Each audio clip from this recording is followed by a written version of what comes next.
Hello everyone, this video is my POV from a Case 3 recovery event by EMP. I'll show you how a Case 3 works, why we do it, and a textbook trap from yours truly. I hope you enjoy. Right now we're on the Marshal holding pattern at Angel 7, or 7,000 feet, with a 4-ship flight. Since I'm flight lead, I get to go first. You'll hear the tower calling this out.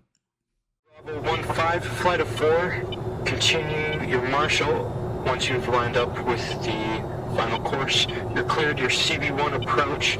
Expected final bearing is 080, peel off in single ships, please. Let me explain what just happened and how a Case 3 works. But first, a review of terms. A DME, or Distance Measuring Equipment, is a navigation beacon alongside a VOR beacon that measures the aircraft's position relative from its location, in this case, a carrier. A radial is the heading relative from the carrier to an aircraft. Think of this as a bullseye from the carrier to where you are. The DME is your range from the carrier, and the radial is the heading from the carrier. What shows up here on your VOR is your distance from the carrier and the carrier's final bearing for the deck. However, this does not tell you where you are relative from the carrier, just what your final bearing should be. This is the Marshal holding pattern, or the Marshal stack, usually at or around 6,000 to 7,000 feet at 23 DME. Your controller will assign you a DME and a radial where you'll begin your pattern. You'll be holding at or around 250 to 300 knots in the left-hand racetrack pattern.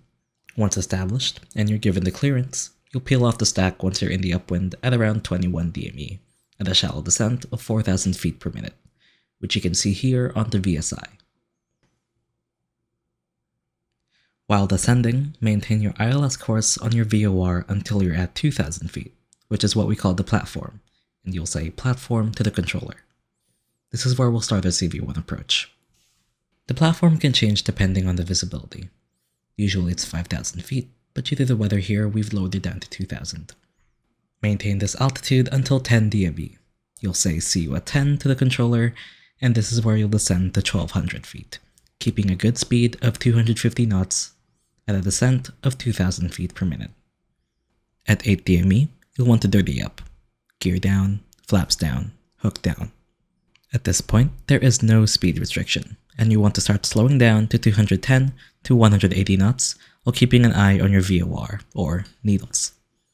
This is also when your approach controller says final radar contact and will hand you over to the LSO, the paddle's frequency. At this point, you don't need to say anything to the LSO, as they'll already have you on radar.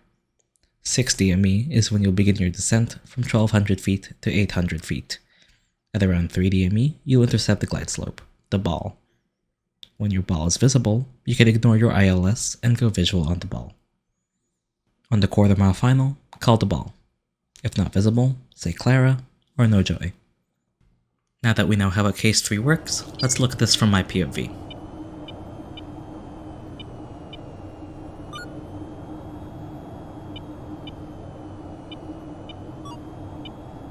Bravo 1-5, roger, platform. Bravo 1-1, give me 2. I'm established on the platform of 2,000 feet.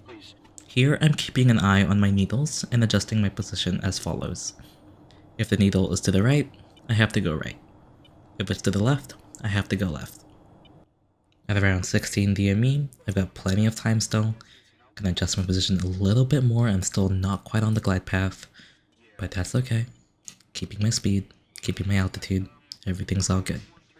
Fast forwarding a little, I give my see you at 10 call since I'm at 10 DME. Radar contact 8.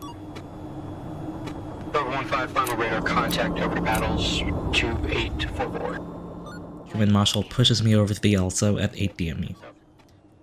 I make the conscious decision to notify the LSO that I'm on his frequency. You don't have to do this, you should pretty much just stay silent until the LSO calls your quarter-mile final, but he reminds me, dirty up. Bravo 5, you should start slowing down and dirty up, like dropping gear flaps on that. You're going pretty fast.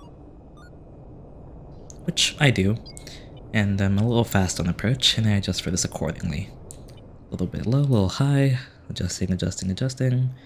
At 3 DME, you'll see the deck light up and the ball visible. At this point, I ignore my HSI and go purely visual. Meatball, line up, angle of attack. Meatball, line up, angle of attack. At around 600 feet now, still keeping my heading, I'm a little high on approach, little left, Bravo 1-5 ball.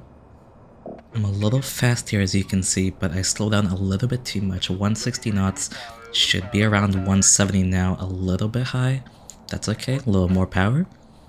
Speed is looking good. My heading's looking good. Looking good, looking good.